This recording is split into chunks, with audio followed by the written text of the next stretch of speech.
नमस्कार दोस्तों, आपका स्वागत है वर्ड स्टडी पीके में। आज मैं आपके लिए करंट अफेयर के बहुत ही इंपॉर्टेंट प्रश्नों को शामिल किया है, जो कि परीक्षा में आपको यहाँ से देखने को मिल सकते हैं। चलिए आइए देखते हैं पहला प्रश्न आपके सामने रखा है। पहला प्रश्न दिया गया है, केन विलियमसन। जो केन विलियमसन जी हैं, कौन? Kane Williamson. Kane Williamson ESPN, ये ESPN क्रिंक इन्फो, जो क्रिंक इन्फो है, ESPN Crick info captain of the year award, कौन सा captain of the year award 2022 जीता है? ये आप देख सकते हैं।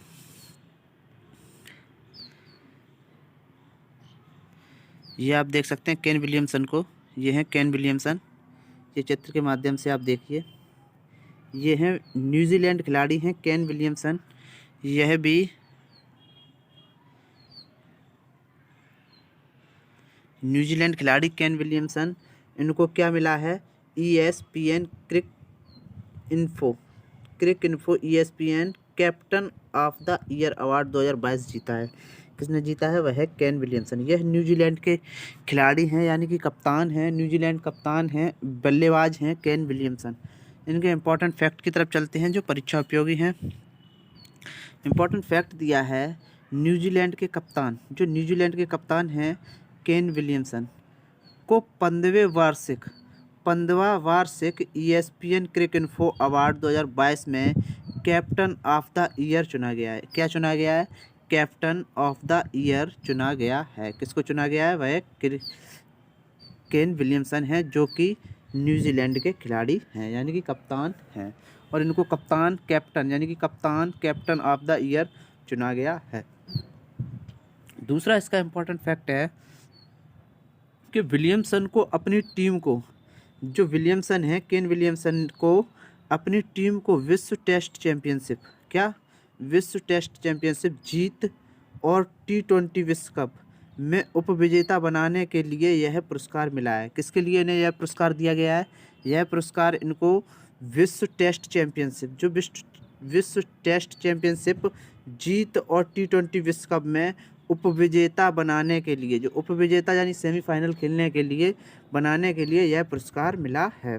इसी में अगला इम्पोर्टेंट फैक्ट है, जूरी ने 2021 कैलेंडर वर्ष में पुरुष के तीनों अंतर्राष्ट्रीय हैं, प्रारूप हैं और महिला क्रिकेट में सर्वश्रेष्ठ प्रदर्शन को चुना है। ये जूरी जो हैं वो भी एक खिलाड़ी हैं। चलिए आइए देखते हैं इसके कुछ और इम्पोर्टेंट फैक्ट न देकर अगला प्रश्न रखा है। अगला प्रश्न है, जो गुजरात में है, जो सूरत, वहाँ पर क्या है? देश की पहली बुलेट ट्रेन का पहला स्टेशन दिसंबर 2024 तक बनेगा। ये आप देख सकते हैं बुलेट ट्रेन को, आप चित्र के माध्यम से भी। ये है बुलेट ट्रेन का अनावरण, जैसे देख सकते हैं आप। यह बुलेट ट्रेन 2024 तक का, जो दिसंबर 2024 तक पहला स्टेशन बनकर तैयार हो जाएगा। किसका? बुलेट ट्रेन का। कहाँ पर? सूरत में। कहाँ पर? सूरत में। इसके कुछ इंपॉर्टेंट फैक्ट है। सूरत है कहाँ पर? ये गुजरात में है। चलिए आइए देखते हैं कुछ इसके इंपॉर्टेंट फैक्ट जो परीक्षा उपयोगी हैं। मुंबई और अहमदाबाद बुलेट ट्रेन, कौन सी? मुंबई अहमदाबाद बुलेट ट्रेन परियोजना भारत की पहली बुलेट ट्रेन रूट होगी। भारत की क्या? पहली बुलेट ट्रेन रूट होगी, जबकि सूरत शहर को भारत का पहला बुलेट ट्रेन स्टेशन मिलेगा। जो सूरत शहर है उसको बुलेट ट्रेन का पहला स्टेशन मिलेगा। इसी में अगला इंपॉर्टेंट फैक्ट है, national high speed rail corporation, यानी कि national high speed rail corporation limited NHSRCL इस परियोजना का निर्माण करेगा। क्या है? इस परियोजना का निर्माण कौन कर रहा है? NHSCL, यानी कि national high speed rail corporation limited, और जिसे दिसंबर 2024 तक पूरा किया जाएगा। ये इसके थे सारे इंपॉर्टेंट फैक्ट। कुछ और इंपॉर्टेंट फैक्ट हैं जो परीक्षा उपयोगी, उन पर भी देखते हैं एक नज़र। परियोजना की लागत जो है वो 1 लाख करोड़ रुपए से अधिक होने का अनुमान है। कितना है? 1 लाख करोड़ रुपए से अधिक होने का अनुमान है, जिसमें से 88,000 करोड़ रुपए जापान अंतर्राष्ट्रीय सहयोग एजेंसी JICA द्वारा वित्त पोषित किया जाएगा। और वह जापान है, जापान अंतर्राष्ट्रीय सहयोग एजेंसी कितने दे रही है? 88,000 करोड़। कितने? 88,000 करोड़ रुपए जापान अंतर्राष्ट्रीय सहयोग एजेंसी यानी JICA द्वारा वित्त पोषित किया जाएगा। इसी में अगला इंपॉर्टेंट फैक्ट है कि 508.17 किलोमीटर की मुंबई अहमदाबाद बुलेट ट्रेन परियोजना में 155 किलोमीटर महाराष्ट्र में और 384 किलोमीटर गुजरात में और 4.3 किलोमीटर दादरा और नागर हवेली में है। इसकी जो डिस्टेंसिंग है यानी कि दूरी है वह कितनी कितनी है? पहले तो जब bullet train Mumbai Ahmedabad bullet train जो है वह परियोजना है, वह परियोजना कहाँ से कहाँ तक फैली हुई है? 155 किलोमीटर तो महाराष्ट्र में है। कितनी है? 155 किलोमीटर महाराष्ट्र में, 384 किलोमीटर जो है वो गुजरात में है और 4.3 किलोमीटर दादर नागर हवेली में है इसका अनावरण। चलिए आइए देखते हैं कुछ अगले इम्पोर्टेंट फैक्ट ना। अगले प्रश्न की ओर चलते हैं। अगला प्रश्न रखा है 2021 लोकतंत्र सूचकांक। क्या है? 2021 लोकतंत्र सूचकांक में 165 देशों में कितने? 165 देशों में 46वें स्थान पर है भारत। भारत कितनेवें स्थान पर है? भारत 46वें स्थान पर है। कितने देशों में? 165 देशों में। कितने देशों में? 165 देशों में 46वें नंबर पर भारत का स्थान है। किसमें? 2021 लोकतंत्र सूचकांक। ये आप देख सकते हैं डेमोक्रेटिक फॉर ऑल एक्ट 2021। ये आप चित्र के माध्यम से देख लीजिए। EIU के लोकतंत्र सूचकांक का 2021 संस्करण 10 फरवरी 2022 को जारी किया गया। इसका दूसरा इंपॉर्टेंट फैक्ट है इकोनॉमिस्ट इंटेलिजेंस वर्ष 2006 से अपने लोकतंत्र सूचकांक के माध्यम से लगभग 165 स्वतंत्र राष्ट्र, 2 क्षेत्र सहित दुनिया भर में लोकतंत्र की स्थिति को सामना ला रहा है। ये सारे इसके इम्पोर्टेंट फैक्ट। चलिए आइए देखते हैं कुछ और भी इम्पोर्टेंट फैक्ट। अगला इम्पोर्टेंट फैक्ट है इसमें नॉर्वे शीर्ष पर है। पहला स्थान किसका है? वह है नॉर्वे का। और भारत का कौन सा स्थान है? भारत 165 देशों में 46वें स्थान पर है। भारत कितनेवें स्थान पर है? 46 स्थान पर है और पहले स्थान पर नॉर्वे है। ये आप देख लीजिए, नॉर्वे है पहले स्थान पर और 46वें स्थान पर भारत है अपना। कौन सा है? भारत। कितने देशों की देश शामिल हैं? 165 देशों में। कितने? 165 देशों में। चलिए आइए देखते हैं किस अगले प्रश्न की ओर चलते हैं। अगला प्रश्न रखा है कि नितिन गडकरी को मिला 18वां स्वर्गीय मार्ग मिलिए पुरस्कार। जो नितिन गडकरी जी हैं, जो केंद्रीय सड़क परिवहन एवं राज्य मंत्री हैं, कौन है वो? नितिन गडकरी। कौन है? नितिन गडकरी जी हैं। ये आप चित्र के माध्यम से भी देख लीजिए। नितिन गडकरी को क्या मिला है? 18वां स्वर्गीय मार्गव 18 स्वर्गीय मार्गव मिलिए पुरस्कार मिला है। और यह नितिन गडकरी जो हैं, ये आप चित्र के माध्यम से भी देख सकते हैं। ये कौन हैं? यह केंद्रीय सड़क परिवहन एवं राज्य मंत्री हैं। नितिन गडकरी जो हैं वो सड़क परिवहन एवं राज्य मंत्री हैं। इसके इम्पोर्टेंट फैक्ट देखते हैं। केंद्रीय सड़क परिवहन और राज्य मंत्री नितिन गडकरी को पहली बार वर्ष 2020-21 के लिए कार्यक्रम खासदार दक्ष संसद सदस्य की श्रेणी में 18वें स्वर्गीय माधवराव लिमये पुरस्कार से नवाजा जाएगा। दूसरा इसका इम्पोर्टेंट फैक्ट है, यह पुरस्कार नासिक पब्लिक लाइब्रेरी, कहाँ पर? नासिक पब्लिक लाइब्रेरी सार्वजनिक वाचनालय द्वारा प्रदान किया जाएगा। ये हैं इसके कुछ इम्पोर्टेंट फैक्ट। अगला इम्पोर्टेंट फैक्ट दिया है, इससे पहले यह पुरस्कार महाराष्ट्र के एक कुशल विधानसभा सदस्य MLA कार्यक्षम आमदार को दिया गया था। इससे पहले यह किसे मिल गया था? कार्यक्षम आमदार को, MLA थे वो।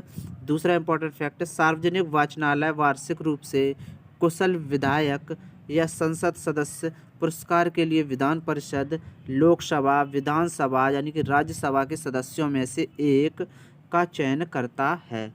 ये सारे इसके इम्पोर्टेंट फैक्ट। कुछ और इम्पोर्टेंट फैक्ट हैं जो परीक्षा उपयोगी हो सकते हैं। यह पुरस्कार लिमये की स्मृति में, किसकी? लिमये की स्मृति में उनकी बेटी डॉक्टर शोभा नेर्लिकर द्वारा प्रस्थापित किया गया है। किसके द्वारा स्थापित किया गया है? उनकी बेटी किसकी? लिमिये की स्मृति में।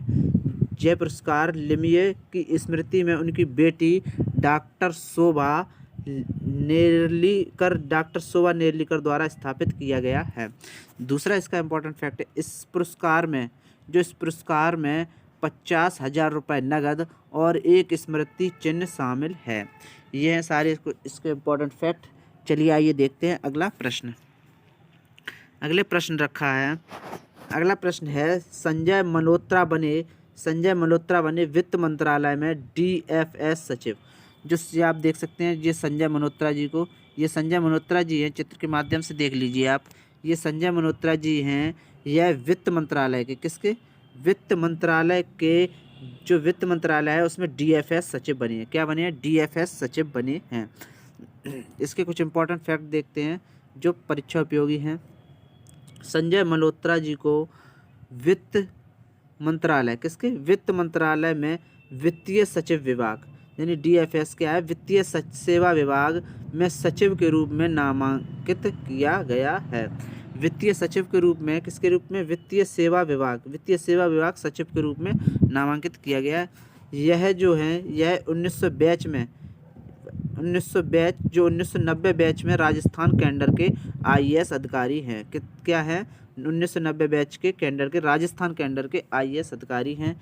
इससे पहले संजय मल्होत्रा REC लिमिटेड के अध्यक्ष और प्रबंधन निदेशक थे। क्या थे? यह अध्यक्ष और प्रबंधन निदेशक थे किसके? REC ये आप देख सकते हैं, REC लिमिटेड के अध्यक्ष थे। चलिए आइए देखते हैं इसके इम्पोर्टेंट फैक्ट रखा है। उन्होंने देवाशीष पांडा किसको? देवाशीष पांडा का स्थान लिया है, जिन्होंने 21 जनवरी 2022 को DFS सचिव के रूप में अपना कार्यकाल पूरा किया है। इसमें अगला इम्पोर्टेंट फैक्ट, मल्होत्रा के पास विद्युत क्षेत्र का व्यापक अनुभव है।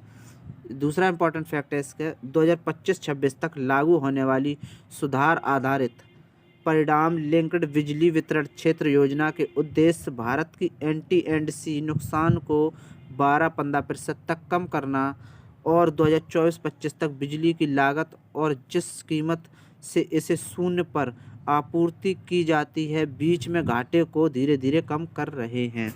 ये है सारे इसके कुछ इंपॉर्टेंट फैक्ट। चलिए आइए देखते हैं अगला प्रश्न। अगले प्रश्न की ओर चलने से पहले आप सबसे मेरा विनम्र निवेदन है, अगर आपने वर्ड स्टडी पीके चैनल को सब्सक्राइब नहीं किया है या आप वर्ड स्टडी पीके चैनल पर नए यूजर्स हैं तो कृपया करके सब्सक्राइब कर लें,